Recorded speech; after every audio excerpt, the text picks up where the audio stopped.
سلام، درود بر شما دوستان عزیزم. امیدوارم احوالتون خوب باشه. امروز میخوام یه مقداری به مسائل فنی در سنتور بپردازیم و یک نکته مهم رو میخوام بهتون بگم که اگر موقع کوک کردن بهش توجه بکنید سیم سازتون اصلا پاره نمیشه که درگیر مسائل فنی و سیم انداختن و اینطور داستان ها بشید روی سنتورتون. حتی اگر 10 سال از عمر سازتون گذشته باشه، اگر که به این نکته‌ای که میگم توجه کنید، به هیچ وجه سیم سازتون پاره نمیشه. و در ادامه ویدیو هم حالا اگر 1% سازتون سیم نداشته باشه یا به هر حال سیم ساز پاره بشه، بهتون آموزش میدم که چجوری میتونید سیم سازتون رو عوض بکنید. ممنونم که مثل همیشه ویدیوهای منو لایک میکنید و برام کامنت میذارید. بریم تا آموزش رو ببینیم.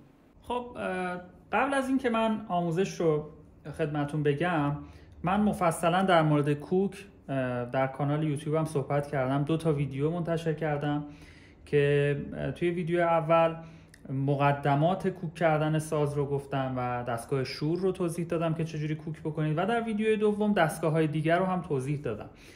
توصیه میکنم حتما اون 2 تا ویدیو رو اول نگاه بکنید و بعد به ویدیو امروز مراجعه کنید. خب من با این اپلیکیشن لاکورون تیونر آموزش دادم. اگر که سازتون قدیمیه، توصیه من اینه که این 3 تا نقطه رو بزنید، وارد تنظیمات بشید و فرکانس رو روی 440 بذارید یا حتی کمتر، 438 که داره بذارید، چون باعث میشه که اگر که در واقع سیم سازتون قدیمی باشه، هرچی فرکانس رو پایین تر قرار بدید بهتر. ولی اگر که سازتون جدیده، میتونید روی 444 بذارید، خیلی صدای شارپتر و جالبتری میتونید از سازتون بگیرید. خب من چون سازم نوعه، روی همون 444 گذاشتم و یک نکته مهم که ابتدای ویدیو هم گفتم که اگر که توجه بکنید به این نکته، به هیچ وجه سیم سازتون پاره نمیشه اصلا که بخواید درگیر سیم انداختن و این صحبت ها بشین. ببینید وقتی که شما این اپلیکیشن رو روشن میکنید و روی مثلا سیم صلح خرک سوم زخمه میزنید، خب همونطور که میبینید سولو داره نشون میده. من چک کنم ببینم که بله درست. حالا اینو جلوترم میارم که شما ببینید. همونطور که میبینید داره سولو نشون میده. حالا یه ذره پایین تر. اگر که من حواسم نباشه و این سول رو بیش از حد سفت بکنم،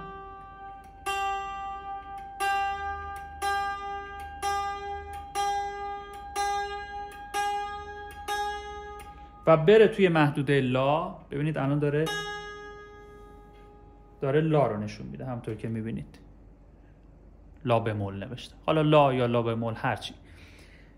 اگر که من سیم سومم که صلح هست رو بیش از حد سفت کنم و این سیم صدای سیم بالاییش رو بده، لا سیم بالاییش هست، اگر که این سیم صدای سیم بالاییش رو بده، نشان دهنده اینه که دیگه یواش یواش داره میره به سمت پاره شدن سیم.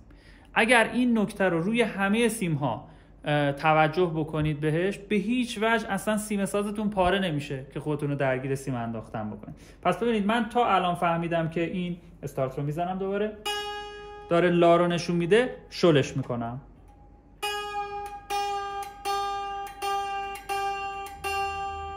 میارمش روی سول و وسط ببینید باید کاملا وسط رو نشون بده.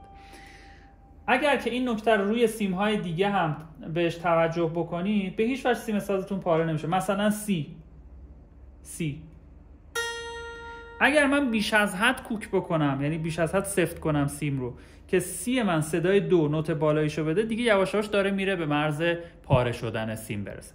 پس این نکته بسیار بسیار مهمیه که من تاکید دارم همیشه روش، که وقتی که اون سیمی رو که شما دارید کوک میکنید، توجه داشته باشید صدای همون رو اپلیکیشن نشون بده. یعنی اگه 2 رو نشون بده، اگر که 2 ما داره صدای ر میده، بدونید که دیگه خطرناکه. حالا در ادامه ویدیو بهتون میگم که چجوری سیم سازتون رو تعویض بکنید. خب اولا توضیح بدم که این ساز یه ساز تعمیریه، فقط برای اینکه آموزش سیم انداختن رو من بهتون بدم از این ساز استفاده میکنم، یعنی تعجب نکنید به خاطر این وضعیتی که داره. خب اولین نکته اینه که من تاکید دارم سیم های گره خورده رو شما تهیه بکنید. یعنی اگر که به بازار مراجعه کنید یا مغازه های ساز فروشی، یه سری سیم ها هست که خودش گره خورده. حالا من این برند امیری رو به نظرم اومد که خوبه، البته این تبلیغی نیست واقعا، چون دیدم که کیفیت سیمش به نظر خوب میاد، تهیه کردم و همونطور که میبینید گره خورده از خودش گره داره و خب این کار شما رو خیلی راحت تر میکنه. و خب برندهای دیگه هم من بررسی کردم خوب بودن، فقط میتونید اینو تاکید کنید به کسی که فروشنده هست که گره خورده به شما بده، سیم گره خورده، نه سیمی که مثلا هر دو سرش این شکلی باشه. سیم گره خورده بگیرید دیگه درگیر سیم تاپ دادن و این صحبت ها نمیشید. خب حالا کاری که انجام میدید اینه که این قسمت سیم که گره دار هست رو میندازید دقیقاً روی اون سیمگیری که سیم نداره. ببینید من انداختم و این آماده و راحت هست. این اولین کاریه که باید انجام بدیم.